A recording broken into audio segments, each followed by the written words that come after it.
Burner account. My stepdaughter Mia, she is 23 years old now and has been dreaming of working in the fashion world since she was young. I was married to her father when she was 15. She took many courses to work on herself, and I might say she is good at picking fabrics and colors. However, she is not good at designing. She is a good stylist, but not a good designer. I started my business about 16 years ago. It was very small and low budget, but I was lucky enough to expand it to where it is now. Still not the biggest company out there, but big enough in my region.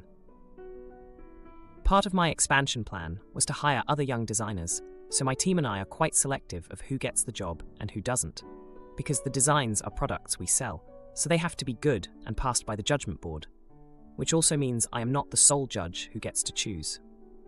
While I most definitely can, I prefer to hear what others have to say and decide with them. My husband asked me to have Mia as a designer in my company.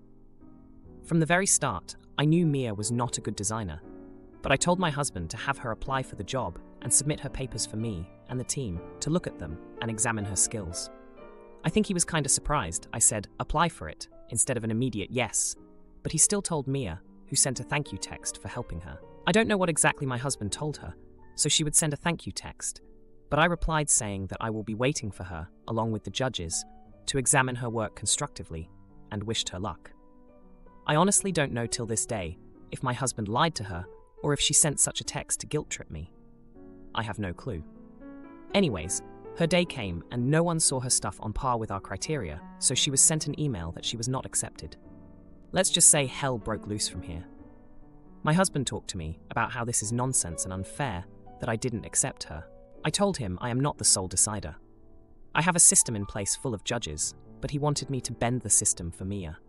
If I did that, my credibility in front of my employees would sink, and I would lose them eventually. Plus, if Mia got in, her fellow designers would not respect her because she would only get in for being my relative, not for her skills that are far behind her fellow designers. It is a huge risk for me ethically and financially to include Mia. My husband proceeded to tell me the list of courses and work Mia has done to achieve her dream. I told him I understand, but she still does not have the skills, at least to meet my criteria. She could apply somewhere else and get accepted. Mia later sent me a long text of how I failed her, and she doesn't want to see or hear from me anymore. Update to answer frequent questions. 1. Can she be a stylist assistant designer? Yes, if she applied, she can. However, designers get to choose their staff and team, not me. So it is up to the designer to let go of their current stylist or not, or add an extra stylist. 2. She didn't reach out to me. Her father did. So logically, I talked to her father, and when she came to me directly, I told her she will be examined constructively and didn't skyrocket her expectations. 3. Can she be an intern or an amateur designer? No, because we only hire established designers, not students. 4. Which is the most important. Mia didn't request help, didn't request mentoring, and didn't request opinions. She requested a job at my business. 5. Since she wanted a job, I gave her just that, a very professional setup. I expected she would fail. I wasn't 100% sure, as I already stated, there are judges. I believe that going through the process of professionalism, either getting accepted or rejected, is an experience and process everyone should have. 6. Yes, I can hire anyone and overstep all my judges. I choose not to because I abide by my own standards and morals. So while I technically can, bending my set of rules will mark my downfall and hurt my integrity in the industry and within myself. Now, for a few comments before the update. Comment 1. Not the idiot. Your husband is delusional. Yes, Mia took courses.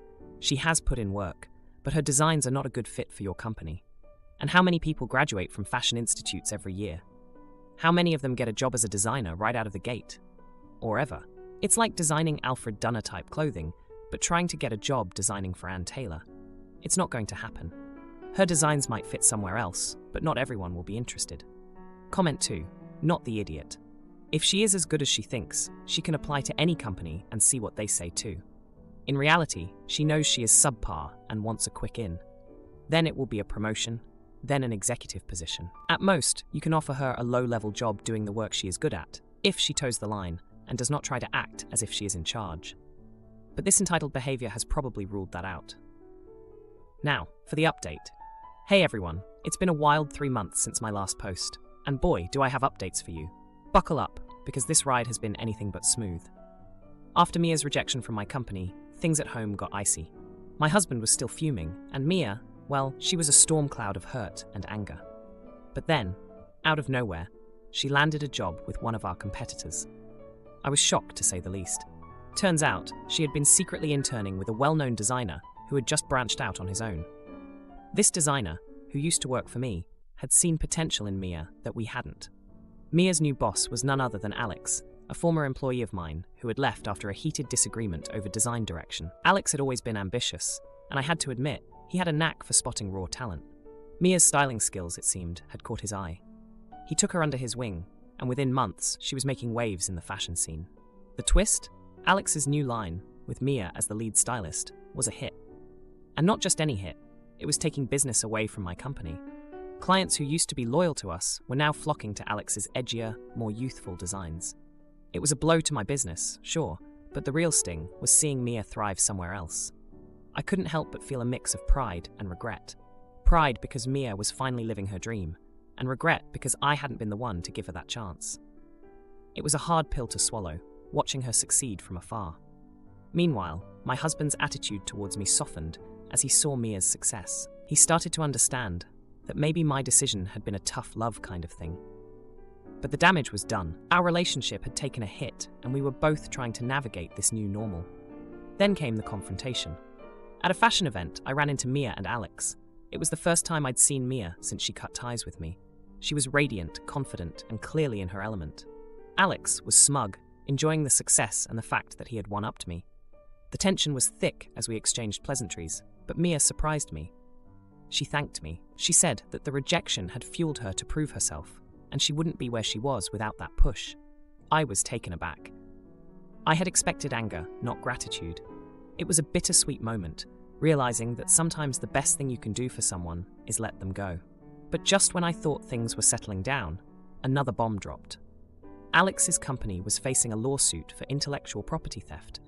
One of the designs Mia had worked on was strikingly similar to a concept we had developed, but never released. The fashion world is small, and ideas travel fast, but this was too close for comfort. The lawsuit put a strain on Mia's newfound success.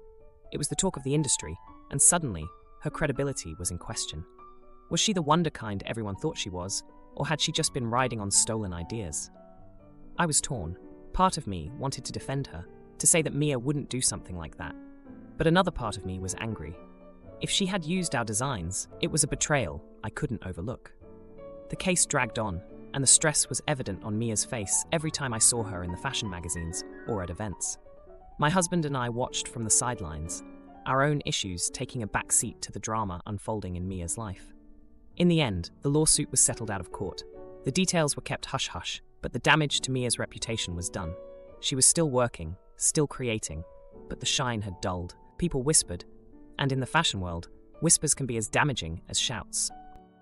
Stepsister and my dad's wife bullied me for years, but then I found out my fiancé was secretly talking to her. My father remarried when I, 25-year-old female, was 14. His wife Mary, 49-year-old female, and his stepdaughter Kyla, 26-year-old female, were hell in my life. My father is wealthy, so we used to go to a fancy school. Kyla was very mean to me, and I had a hard time to the point that I had to move to another school because I couldn't take it anymore. Once she convinced my father and Mary that I was pregnant, it was so embarrassing because I was still a virgin, and yet she and Mary convinced my father that I should do a pregnancy test. After it came negative, she told some of her friends at school. She was 1 year ahead of me, that I had a baby unaliving. The bullying was non-stop. She would do anything to make my life miserable. Once she paid one guy at school to start a rumor that I performed oral intimacy on him during class. When I was already going to another school, she told everybody at my old school that I left because I was caught stealing at the mall and I was in a youth detention center. My parents had split custody, so I used to spend 1 week with my father and 1 with my mom. After 2 years of hell, I told my father that I wouldn't stay at his place anymore, and our relationship was reduced to 2 weekends a month.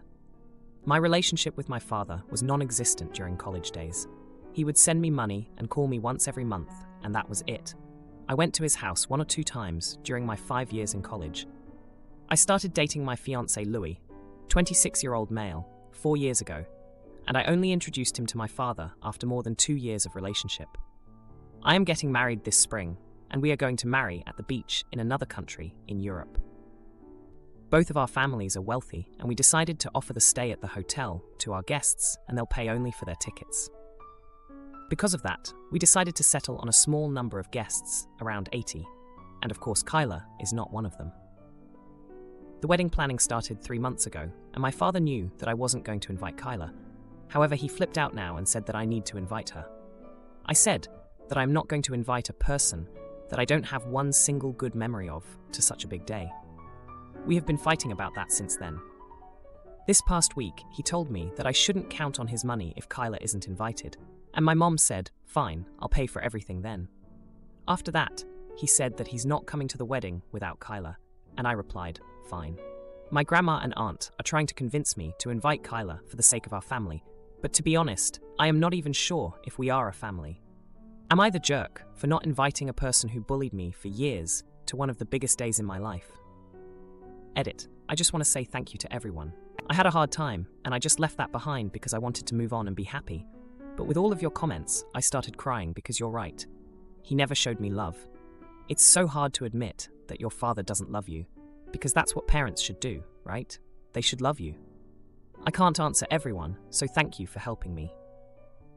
Edit 2. There's a lot of questions about how much everyone knows about the situation.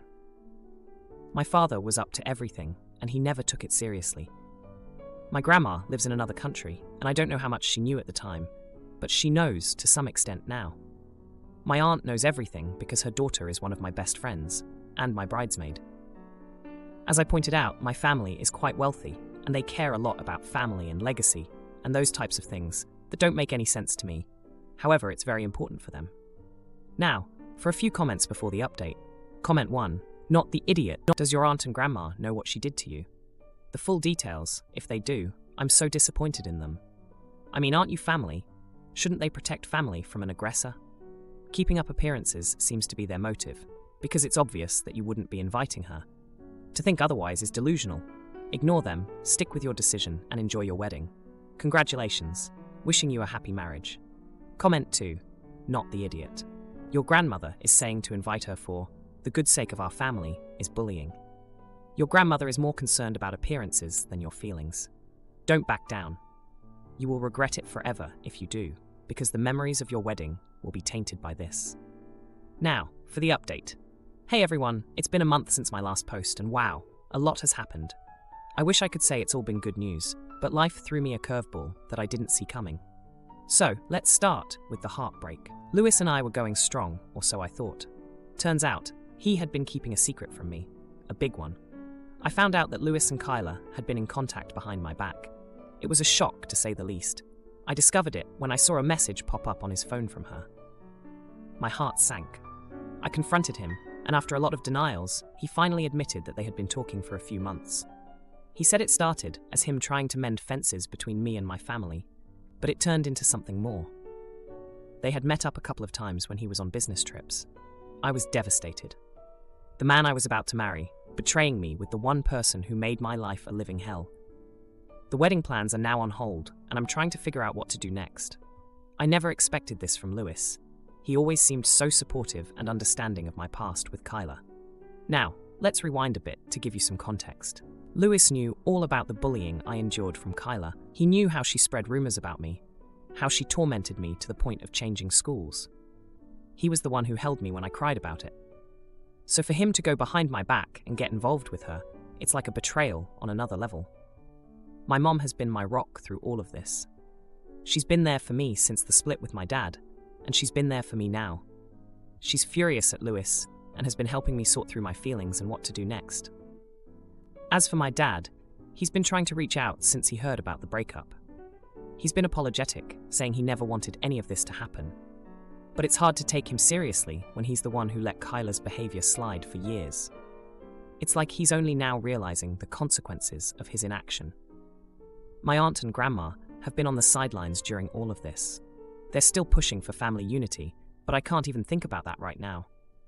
My trust has been shattered, and I need to focus on healing. The confrontation with Louis was intense. I asked him how he could do this to me, how he could be so cruel. He didn't have a good answer. He just kept saying he was sorry and that he didn't mean for it to go this far. But sorry doesn't fix things, not something like this. I've been spending a lot of time with my best friend and bridesmaid, my cousin. She's been a great support, helping me navigate the mess that my life has become. She's been encouraging me to focus on myself and my own happiness, rather than trying to please a family that hasn't always had my best interests at heart. The fallout from all of this has been rough. I've been trying to keep it together, but it's hard. I feel like I've lost so much in such a short amount of time. The man I loved, the wedding I was planning, the family I was trying to reconcile with. It's all up in the air now. I've been doing a lot of thinking about what I want for my future. It's clear that I need to make some changes, to move away from the toxic relationships that have been holding me back. It's not going to be easy, but I know it's necessary. Neighbors say they have grandfathered-in easement and close off lake access through my property. Oh boy, I catch them in the act and they get arrested. Now the community is torn. Some apologize, but others, oh boy. This started over the summer and is continuing, so I'm seeking some insight. I don't need legal advice, I have an attorney. I purchased an estate property. By the time the owners passed, they hadn't lived on site for almost a decade. The property is wooded with lake access from the back of the lot and was overgrown. Because of the woods and the distance between lots, I didn't expect to see my neighbors. But at first, I had people stopping by, telling me how great it was that I was cleaning up and renovating the property. I work from home, so it was nice to meet the people living nearby. Everything was fine until the last steps. Pouring a concrete pad for my van and finishing the fencing. I hadn't moved in yet, but once the extra driveway and pad were added, I parked my van. When I returned for the final move-in, there was a massive gouge down its length, as if someone had squeezed another vehicle by or dragged something else large by it. Anyway, I moved myself and my dog in. Because of the dog and the incident with the van, I closed my gates. By doing so, I closed access to the lake through my property. Immediately, I learned that the neighbors had been using my driveway to get to the water for a while, as the old owners were either never here or didn't care. I started getting notes and knocks on the door about the problem I caused. I don't mind the occasional neighborhood kid knocking, but this was non-stop, 3 to 4 groups a day, and they were not always polite. I was asked to move my van and vehicles so people could back boats down the drive.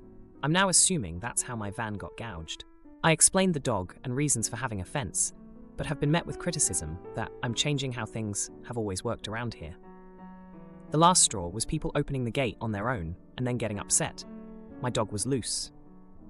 I acted by putting up a no trespassing sign, a sign indicating a dog on site, cameras, locks, and an intercom by my door. So when people ring, I can tell them I'm working and don't have to come down to the door. Even though the summer season is over, I'm still getting notes and voicemails telling me that access to the lake is grandfathered in, as the previous owners allowed it, and it's been going on forever. These are coming from 2 houses, a woman in her 50s and a couple about the same age, who claim they represent the Homeowners Association. Although when I purchased, there wasn't a single thing about neighborhood covenants or an actual organized homeowners association. Sometimes the communication takes on a more formal approach. Other times it informs me how bad of a person I am for ruining the neighborhood. My attorney assures me this neighbor-proclaimed easement is absolutely not a thing. He's done the legwork, but these are people I'll presumably be living nearby for a long time, and I'd prefer to be cordial. Am I the idiot for changing up the neighborhood vibe? ETA. I absolutely know I'm in the legal right. This is not that, rather an ask from a personal AH perspective. Now, for a few comments before the update. Comment 1. I bought a house on a river. There is a natural pool at the end of the property. Moved in, and random fishermen would stroll by and wave as they passed me in my backyard. One day, they walked back up from the river and asked me if they could store some fishing poles in my shed. I gated the property. For a while, they would ring the doorbell and ask me to unlock the gate. I never did, and it eventually stopped. There are other access points that require more effort, but are public. Comment 2. Not the idiot.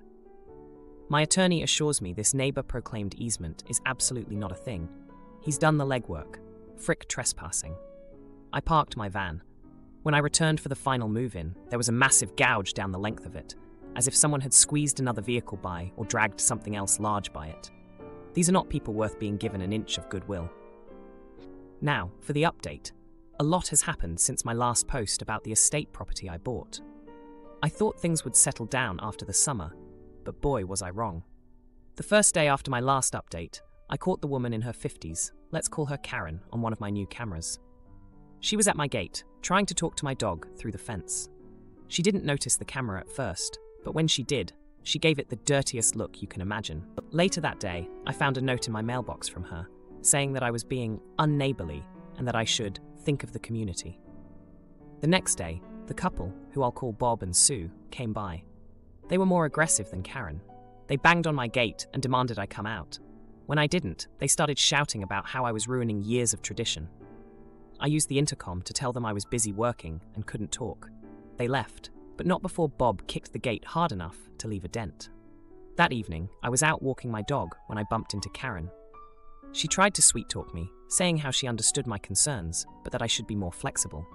She even hinted that if I let them use the lake access, they could make my life here much easier. I didn't bite, and she left in a huff. The following day, things got even crazier. I was inside when I heard a commotion outside. I checked the cameras and saw Bob and Sue trying to cut the lock on my gate with bolt cutters. I called the police, and they arrived just in time to catch them red-handed. They were taken away in handcuffs, and I thought that would be the end of it. But no, later that night, Karen came by again. This time, she was crying, saying that Bob and Sue were her best friends and that I had gone too far by getting them arrested. She begged me to drop the charges, saying that we could work something out. I felt a little bad for her, but I stood my ground. I told her that I couldn't just let people vandalize my property.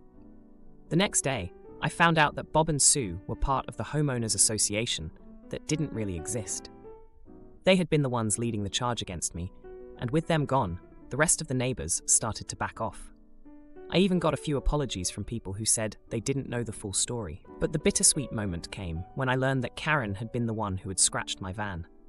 She confessed to me, tears in her eyes, saying she was just trying to make a point about the lake access. She offered to pay for the damages, and I could tell she was genuinely sorry. I accepted her offer, but it was a reminder that even though things were calming down, there were still hard feelings. If you liked this video, you'll probably like these too. Also, while you're here, please consider subscribing. It's your support that keeps this channel alive and allows me to make better and longer videos. Have a great day.